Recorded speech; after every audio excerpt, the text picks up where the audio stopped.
मंसूर बिन अम्मार रहमतुल्लाहि तआला अलैह फरमाते हैं, मेरा एक दीनी भाई था, मुझसे बड़ी अकीदत रखता था, मेरी निगाह में तो बड़ा इबादत गुजार भी था क्योंकि तहज्जुद भी पढ़ता था, खौफ खुदा से रोने वाला भी था। एक मरतबा मुझे खबर मिली कि वो मेरा दीनी भाई बीमार हो गया है। मैं उसके पास गया और देखा कि वो बहुत कमज़ोर हो चुका है, घर के दरमियान लेटा है, चेहरा उसका काला हो गया है, आंखें उसकी नीली हो गई हैं। मैंने कहा भाई ला इलाहा इल्लल्लाह की कसरत करो। तो उसने अपनी आंखें खोली, बड़ी मुश्किल से मेरी तरफ देखा, फिर बेहोश हो गया। मैंने दोबारा उसे कहा ला इलाहा इल्लल्लाह पढ़ो, आंखें खोली, मुझे देखा, फिर दोबारा आंखें बंद कर ली। अब मैंने सख्ती से उसको कहा कि ला इलाहा इल्लल्लाह पढ़ो, कलमा पढ़ो, मैं ना तुझे गुस्ल दूंगा, ना तुझे कफन पहनाऊंगा, ना तेरा जनाजा पढ़ूंगा, क्योंकि वो बहुत क्लोज था आपसे। तो बंदा पता क्या कहता है, कहता हुजूर मेरे और कलमे के दरमियान रुकावट खड़ी कर दी गई है। मैंने कहा ला हौला वला कुव्वता इल्ला बिल्लाह, तेरी नमाजें किधर गई, कहां गए रोजे, वो तहज्जुद, वो रातों की दुआएं किधर गई? तो वो कहता है ए मंसूर मैं ये सारे काम तो करता था मगर अल्लाह की रजा के लिए नहीं करता था, मैं लोगों को दिखाने के लिए करता था। मुझे तहज्जुद गुजार कहा जाए, मुझे इबादत गुजार कहा जाए, मुझे नेकूकार कहा जाए, मैं लोगों के लिए करता था। तन्हाई में जब होता था ना अकेले में, तो दरवाजा बंद करता था तो खूब गुनाह करता था, शराब पीता था, बेहयाई करता था, बदकारियां करता था। एक बार जब मैंने बहुत नाफरमानी की तो मैं बहुत बीमार हो गया, मुझे अपने बचने की उम्मीद नहीं रही। मैंने कुरान खोला, अल्लाह से माफ़ी मांगी, अल्लाह माफ़ कर दे, बहुत रोया, पढ़ते पढ़ते अल्लाह से माफ़ी मांगी, अल्लाह करीम ने मुझे शिफा दे दी। मैं फिर गुनाह में पड़ गया, फिर शैतान के पीछे चल पड़ा, थोड़े अरसे बाद फिर बीमार हुआ, डॉक्टरों ने कहा नहीं बचेगा। मैंने फिर कुरान उठाया, रोते रोते फिर अल्लाह से दुआ मांगी, अल्लाह कुरान के सदके बख्श दे। अल्लाह ने फिर करम किया, मुझे शिफा नसीब हो गई। ए मंसूर में फिर बाज नहीं आया, जब शिफा मिलती थी तो गुनाह करता था, बीमार होता था तो तौबा करता था। तीसरी बार मैं फिर गुनाहों में पड़ गया, बड़े गुनाह किए। अब जब फिर अल्लाह ताला ने बीमार किया, फिर मैं परेशान हुआ, अब कुरान उठाया तो कुरान का एक लफ्ज मेरी जबान से अदा नहीं हो रहा, मेरी जबान पर लॉक लगा दिया गया है, मैं कुरान नहीं पढ़ पा रहा हूं। अल्लाह की बारगाह में मैंने कहा या अल्लाह तू मुझसे सख्त नाराज है, अल्लाह मुझे माफ कर दे। कहता है मंसूर मुझे गैब से आवाज आई कि जब तू बीमार होता है तो तौबा करता है, जब तंदुरुस्त हो जाता है तो गुनाह करने लग जाता है, जब तकलीफ में मुब्तला होता है तो अल्लाह को याद करता है, रोता है, और जब अल्लाह पाक तुझे नजात देता है तो फिर गुनाहों में पड़ जाता है। क्या तुझे मौत का खौफ ना था? तू अकल रखता है, समझ रखता है, फिर भी गफलत में पड़ा रहा। तूने कितनी बार अल्लाह से वादा किया मगर हर बार तूने वादे को तोड़ दिया। हजरत मंसूर कहते हैं वो बताता जा रहा था, रोता जा रहा था, और जब कहते मैं तो उसके पास से उठकर चल गया कि अब इस बंदे का और क्या हो सकता है। मैं जैसे ही दरवाजे के बाहर निकला उस बंदे का बगैर कलमा पढ़े इंतकाल हो गया। अब सच बताओ हमारा हाल क्या है? मुश्किल आए, कई लोग मस्जिद में दिखते हैं, हाथ में तस्बीह होती है, सर पर टोपी होती है, को क्या हुआ यार बस कर्जा बहुत बड़ा हो गया है, नौकरी छूट गई है, घर वाले बीमार हैं, वालिद हॉस्पिटल में हैं, अल्लाह याद आ गया है, मस्जिद याद आ गई है।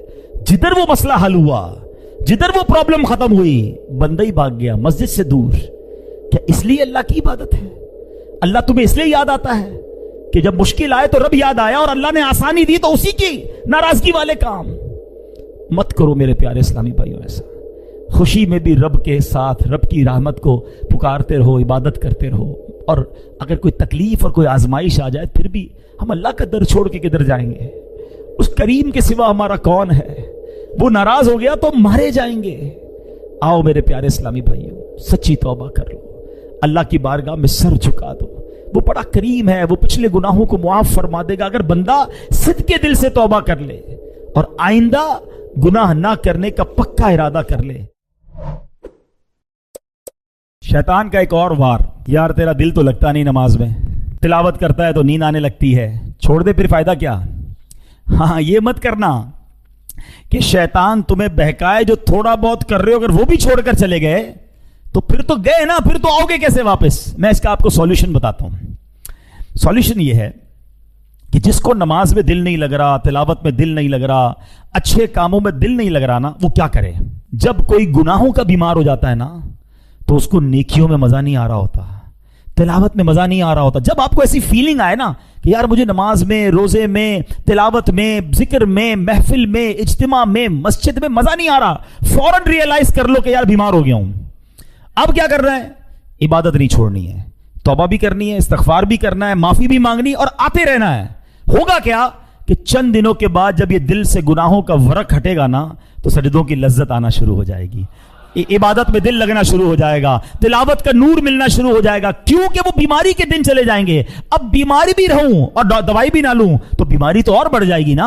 कुछ लोग इसलिए भाग जाते हैं, यार मैं मस्जिद में जाता हूं मजा नहीं आता, अरे अब तो और मस्जिद में जाना है, कुरान पढ़ता हूं दिल नहीं लगता, अरे अब तो और कुरान पढ़ना है, मैं जिक्र करता हूं मुझे नींद आने लगती है, अरे अब और जिक्र करना है क्योंकि दिल बीमार हो गया है, मुझे इस बीमार दिल को साफ करना है। अगर ये बीमारी बढ़ गई तो कहीं ईमान हाथ से ना चला जाए। याद रखिए, उलमा फरमाते हैं कि ईमान जाने का एक सबब यह भी लिखा कि बंदा गुनाह करता रहता है, गुनाह करता रहता है, यहां तक कि दिल सख्त हो जाता है और आखिरी वक्त बंदे का ईमान भी छीन लिया जाता है। दिल सख्त मत होने देना, दिल काला मत होने देना, दिल बिगड़ने मत देना। अगर फील हो रहा है ना कि यार देयर इज समथिंग रॉन्ग, आज हमें पता चले कि यार मेरी जबान में अचानक लुकनत आ रही है, पैर सही चल नहीं रहा है, हाथ में कपकपाहट आ रही है, आंखें देख नहीं रही हैं, कान सही सुन नहीं रहा, तो हम छोड़ते नहीं है उसको। अरे कोई बात नहीं, पैर नहीं चल रहा है, एक तो चल रहा है ना, फौरन डॉक्टर के पास, फौरन क्लिनिक। यार अचानक क्या हो गया, मुझे दिखाई नहीं दे रहा, मुझे सुनाई नहीं दे रहा, मेरा पैर सीधा नहीं हो रहा। फौरन जिस्म में जहां गड़बड़ हुई, हमने डॉक्टर को, लेबोरेटरी को पकड़ लिया। अरे जब तुम्हारे ईमान के मामले में, तुम्हारी इबादत के मामले में गड़बड़ शुरू हो गई है, तुम्हें नमाज में दिल नहीं लग रहा, तुम्हारा तिलावत में दिल नहीं लग रहा, तुम्हारा सजदों में दिल नहीं लग रहा, तुम दुआ के लिए हाथ उठाते हो, आंसू नहीं बह रहे, तुम्हें यादें मदीना नहीं तड़पा रही, समझ लो मैं बीमार हो गया हूं। अब मस्जिद छोड़कर मत जाना, अब अल्लाह की बारगाह में सर झुका देना कि मौला बीमार बन गया हूं, मौला गुनाहों ने वरक चढ़ा दिया है, दिल सियाह होने लग गया है, ए अल्लाह दिल बिगड़ने लग गया है, करीम करीम मदद कर। सुनो मेरे आका ने क्या फरमाया, अरे कौनैन के वाली हैं, उनके सदके हमारी मगफिरत होगी, वो अपने रब से मदद मांगते हैं। अल्लाहुम्मा आइन्नी अला ज़िक्रिका व शुक्रिका व हुस्नि इबादतिक, ए अल्लाह मेरी मदद कर, मैं तेरा जिक्र अच्छा करूं, मैं तेरी इबादत करूं, तेरी बारगाह में सजदे करूं। मांगो ना अपने रब से, वो करीम है, वो तुम्हारा दिल साफ कर देगा, वो तुम्हारे दिल से ये गुनाहों की आदत छुड़ा देगा। बस फिक्र रखना कि दिल बदल ना जाए।